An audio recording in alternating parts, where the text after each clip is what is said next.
Okay, so everything has been building up to this moment. This is going to be where everything begins. Go to the beginning to start understanding everything. Okay, so the coniunctionis is or means union.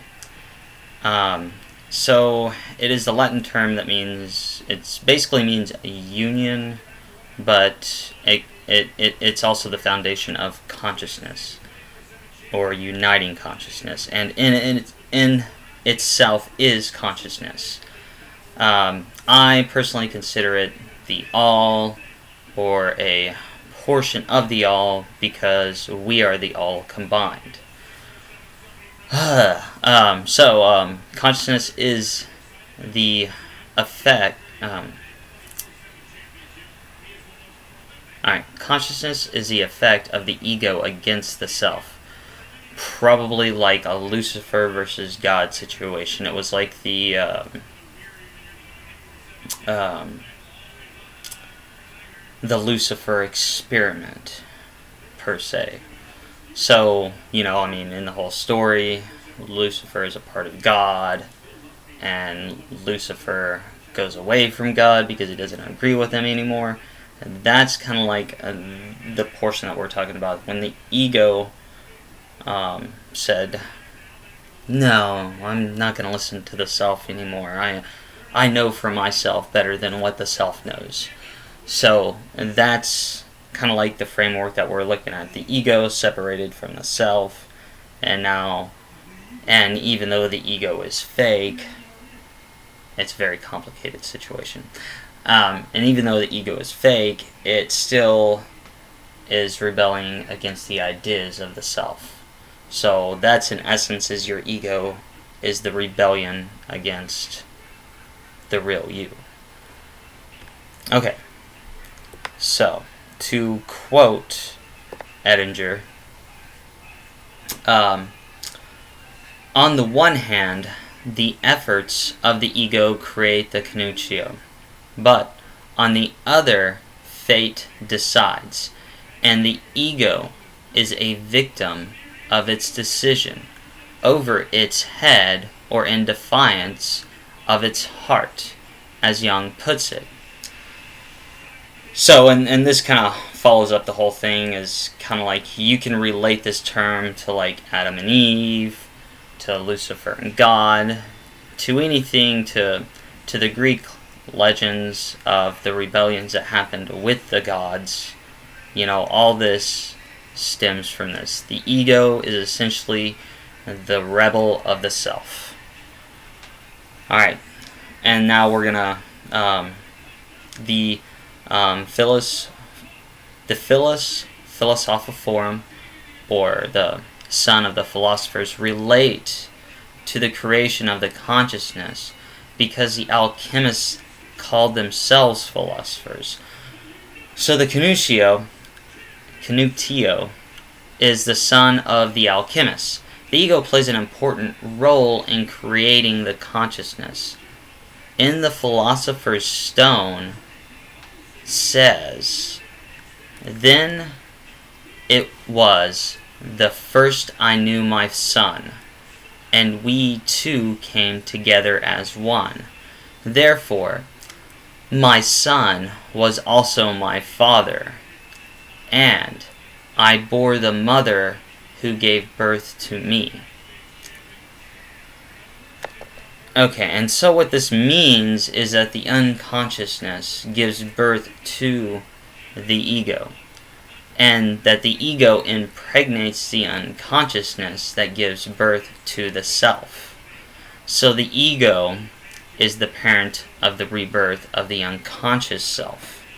That's, in essence, is its gateway to the collective unconsciousness. So, if you have any questions about this, please let me know, because I know that kind of went a little bit complicated there. So, but it all relates to some of the religious philosophies when you go down like Okay, obviously this is the perfect example of chaos. And chaos gives birth to some of the most beautiful things. It can be horrible things too, but life was one of the most beautiful things. And this is the first step along the way in understanding this, so that you learn how to create reality instead of letting it create you. So that's it for today. Like I said, if you have any questions about that, because I know that was kind of a little complex there a little bit, but I just wanted to do this part today and kind of let it sink in before I go into next week's ordeal. But just a quick review though. The unconsciousness, the ego, the self, and is all one thing that creates each other. Well, everything actually begins with the unconsciousness. The unconsciousness, well, is basically the embodiment of the self that the ego comes out of, the ego impregnates, and then the new self is born. And so kind of like what this means is that when you're born, you have all the collection of data within you. And then as you come kind of like out of the baby stage, you're starting to recognize things, and that things are different, they're not the same.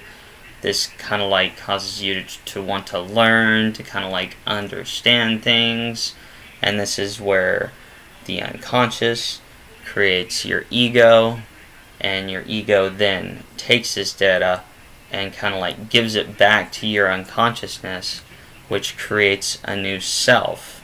And the self is recording the ego, which will be more data that goes back into the unconsciousness. And this unconsciousness is collective. It's what all of us can tap into. And so the knowledge, like all the knowledge that we have, is in us. We don't necessarily, we could meditate and learn everything that we need to know. We don't necessarily have to go out and research these books and be like, oh, this person says that, this person says that. Oh, well, what is it that it's telling you? What is yourself telling you? What you have all the information. You just have to learn how to dig it out. And that is kind of like the answer to this. The thing that we forgot is that we are built with the answers. But we forgot. The amnesia to our mind. Anyways, well, I hope you enjoyed this. I hope this makes sense in some kind of way. But other than that, everybody have a good day. This is Pause. If you don't remember him from one of my other videos. Come here, boy. Oh. He's the kitty. Say hi, Pause. Oh, don't be shy, Posy. Okay. It's okay, boy. Here you go.